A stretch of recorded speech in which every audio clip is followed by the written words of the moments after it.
When hiring a handyman, there are common mistakes you should avoid to ensure quality work and peace of mind. Not checking for proper licensing and insurance can lead to liability issues. Always ask for proof before hiring a handyman.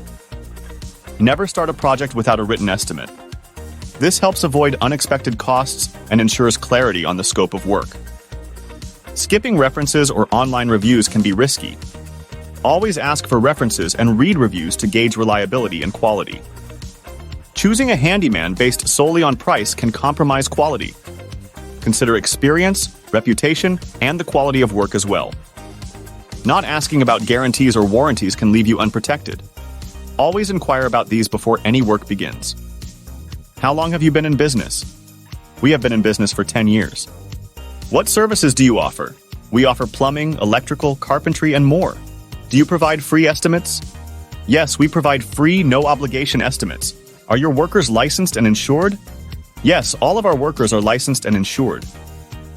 Do you offer any guarantees on your work?